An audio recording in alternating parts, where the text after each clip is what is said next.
Alep, l'armée réinstaure la sécurité dans les quartiers de Saif el-Dawla et Iza'a et les habitants regagnent leur domicile. Le patriarche Yazigi célèbre une messe pour la paix en Syrie à la cathédrale Sainte-Marie de Damas.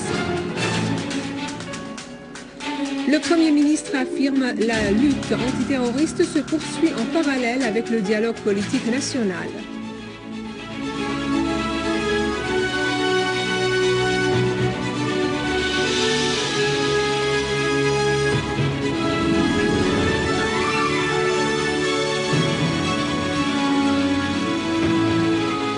Après les titres, voici notre journal.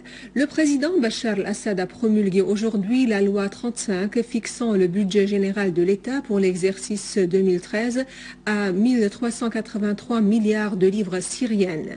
Le président al-Assad a aussi promulgué une autre loi stipulant l'ouverture de la deuxième faculté d'architecture affiliée à l'université d'Al-Bas de Homs et ce dans la ville de Salamiyeh dans la région de Hama.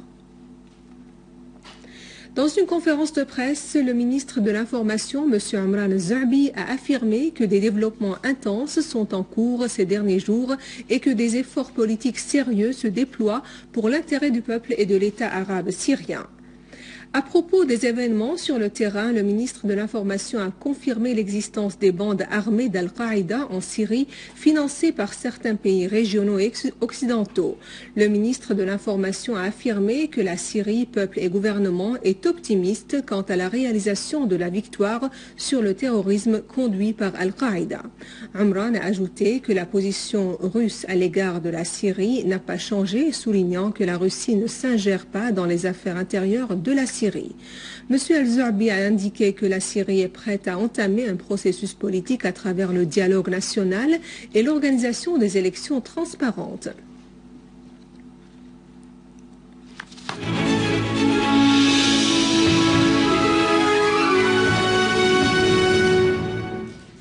Le commandement général de l'armée et des forces armées a souligné dans un communiqué qu'un groupe terroriste armé a attaqué un régiment militaire technique dans la région de Shab'a à la banlieue de Damas. Les éléments du régiment ont affronté les terroristes qui ont réussi à cibler le commandant du régiment qui fut martyrisé pendant l'exécution de son devoir visant à défendre son régiment militaire. Le communiqué a ajouté qu'une unité de nos forces armées a réussi à reprendre le contrôle de tout le régiment après l'élimination des membres du groupe terroriste qui ont tenté de s'emparer et de saboter les équipements du régiment. Le commandement général de l'armée a confirmé que le ciblage par les groupes terroristes de ce type d'unité militaire prouve les objectifs des acteurs régionaux et internationaux en faveur des groupes terroristes qui sauvegardent en particulier la sécurité d'Israël.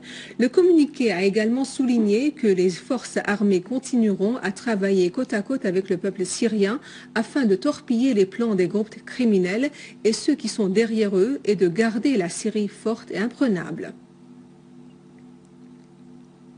Dans la banlieue de Hama, une unité de nos forces armées s'est accrochée avec un groupe terroriste qui avait agressé les habitants et les forces de sécurité près de la localité d'Al-Zalariyat, faisant nombre de tués et blessés. Lors de l'accrochage, le chef du groupe terroriste appelé Saut el-Haq a été grièvement blessé alors que 4 véhicules et un nombre de motos utilisés par les terroristes pour transporter les armes et les munitions et mener des actes criminels ont été détruits.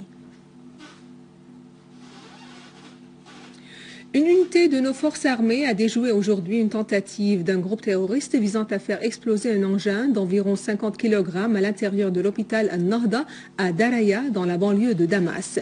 Selon une source officielle, l'unité de l'armée a trouvé un hôpital sur le terrain établi par des groupes terroristes dans l'école Al-Iba Al-Arabi contenant des matériels médicaux et des médicaments volés.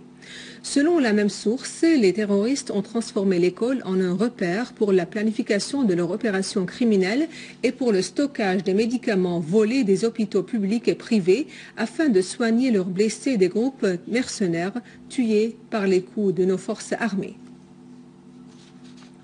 Dans la région de Homs, une unité de l'armée arabe syrienne a mené une opération spéciale réussie dans le secteur de Tel Daw, au cours de laquelle un grand nombre de terroristes a été tué.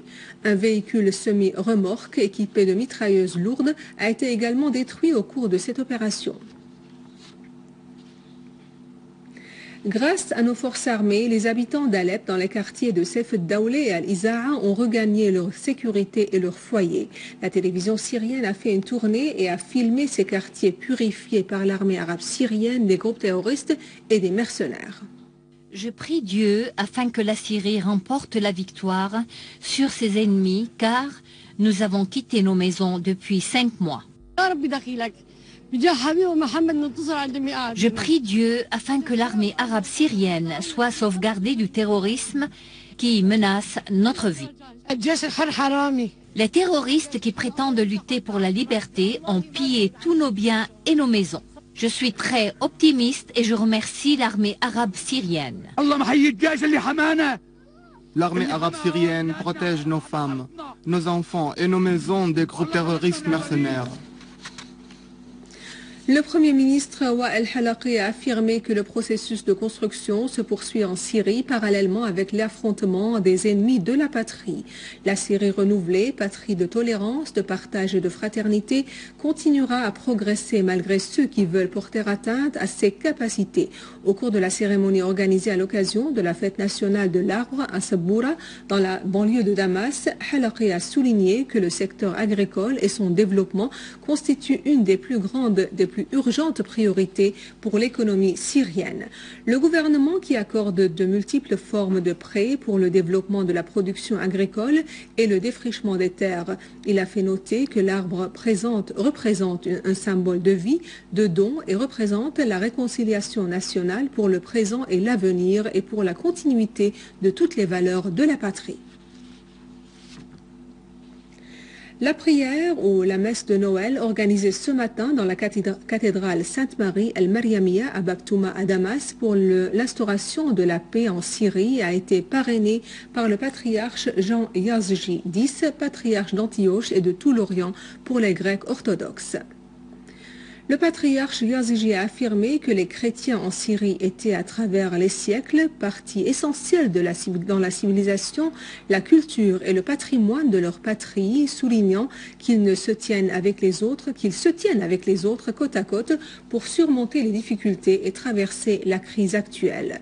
Le patriarche Yazigi a adressé salut et bénédiction à tous les Syriens en Syrie et à l'étranger et imploré Dieu de préserver la région arabe et en particulier la Syrie et le Liban. Ce journal est ainsi terminé. Juste avant de vous quitter, je vous rappelle que vous pouvez consulter notre site internet syriaonline.sy pour revoir ce journal et davantage d'informations. Merci de votre attention et passez une excellente journée sur notre chaîne. Au revoir.